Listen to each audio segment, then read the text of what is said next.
antara kita. Sugeng siang.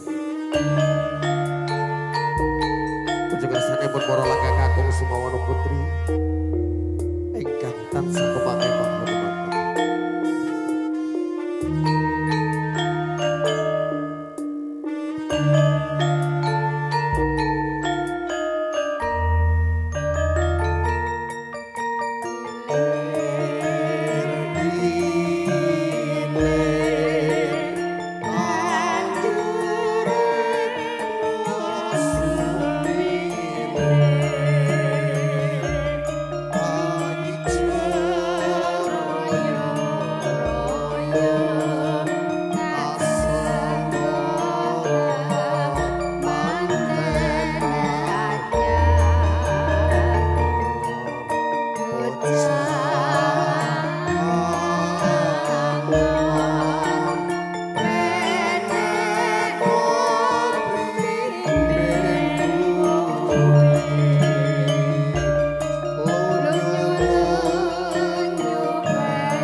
nuwun ngampil kemerdekaan sawetawis. Kunjuk kersanipun para lega kakung Sumawana Putri ingkang sampun kepareng rawuh kepareng kula aturaken bismillahirrahmanirrahim. Assalamualaikum warahmatullahi wabarakatuh. Nuhun kula nuhun nugraha miwasih nyuwun kawelasane Gusti ingkang murbeng kersa. Mugi tansah kajiwa kasarira ing ngarsa kula lan panjenengan mahabing saged dumati. Amin amin pasang kalimat apik. Mugi dene bener saking petulasan dene bener saking singgunari Sang Hyang Kang Maha Kuwasa Gusti ingkang murbeng dumati. Amin amin ya rabbal alamin. Nuhun kepareng aturaken kunjuk kersanipun para pepunden, para sepuh, pini sepuh, aji sepuh ingkang sampun disepuhaken kunjuk kersanipun Bapak Kepala Desa lan sedaya pamong perangkat ingkang sampun kersa rawuh wonten ing Ladan Dukuh Tlaga Wungu Kecamatan Japah ingkang tansah kepak ing pahur umatan. Lan kunjuk kersanipun para alim, para ulama, santriwan santriwati ingkang rinten dalu tansah sumadhe kitab suci wahyuning Ilahi minangka panuntun kiblate manembah satuhu luhur budi. Lan kunjuk kersanipun para kadang muda tumarana sujana sedane budi ingkang pantes nampi kasutapan bahagia lan mulya. Lumantar ingkang angka sepindah semangga sinarengan haturaken puja puji syukur dhateng ngersanipun Gusti Allah ingkang akarya jagat. Mbabile ing kala danget dinten Minggu Kliwon Surya 29 Maret Warsa 2026 kula lan panjenengan tasih keparengan nemat ingkang arupi, nemat sehat, nemat sempat sehingga kula lan panjenengan sedaya saged rawuh wonten bali wismanipun Bapak ingkang hamba muga dadi inggih punika Bapak Suwita Dala Ibu Sutrini kanthi rahayu wilujeng boten wonten aral satunggal punapa. Tuwin pawewahan paharjan inggih punika walimatul arus pernikahanipun putra putrinipun inggih punika Kang Mas Kurniawan Sandi jinantu dening Mbak Iyu Parisa Putri saking Bapak Triyono Dala Ibu Lestari. Mobile kanthi karawan panjenengan sami boten kasepen paring donga pangestu kunjuk kersanipun temanten kalih. Mugi-mugi dadosa temanten ingkang sakinah mawaddah warahmah lan mugi-mugi enggal-enggal disukani keturunan putra napa putri lan mangke dados putra ingkang soleh lan solekah. Amin amin ya rabbal alamin. Alhamdulillah ing kelodhangan siang prasaja punika kula sak kanca saking keluarga agung kadang-kadang seniman seniwati saking Purnama Nyampur Sari ingkang sampun diparingani dening Romo Mas Pur ingkang mijil saking Telatah Tlaga Wungu Japah Blora Mustika Jawa Tengah Indonesia. Mbabili makarya sesarengan kalian kadang-kadang salam gelegarnya Indonesia dari kadang-kadang Kiu audio the bestnya Jawa Tengah Indonesia yang datang dari kawasan Pengkol Kecamatan Japah Blora Mustika. Terima kasih kerjasama yang sangat luar biasa dan juga dari rekan-rekan yang sudah mengabadikan momen-momen yang sangat luar biasa. Tentunya dari 99 video gambar yang sangat luar biasa, tidak usah dipromo iklanin lagi, yang datang dari kawasan Bedingin Todanan Blora Mustika Jawa Tengah Indonesia. Dari rekan-rekan mau pesen matur sembah nuwun, salam sukses, salam lancar juga. Babile gelodhangan siang prasaja punika kadang-kadang Widyawati Widodari sampun siyaga egati cacahipun 1 2 3 sekawan ingkang badhe kula jumenepaken saking palenggahan paring atur lelipur tenembangan suko pari suko kanthi atur salam pambuka kanthi salam penghormatan kunjung ngersanipun Mas Ayu Mama Lisa Dila Zahira lah iku to mosok ora kenal kok ya Lodi Katung Siska Alisa semoga cuma nembe saking palenggahan kanthi atur salam pambuka salam all artisnya Purnama Nyampur Sari.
Godho ati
kanthi atur salam pambuka salam pahormatan saking kata-kata seniman seniwati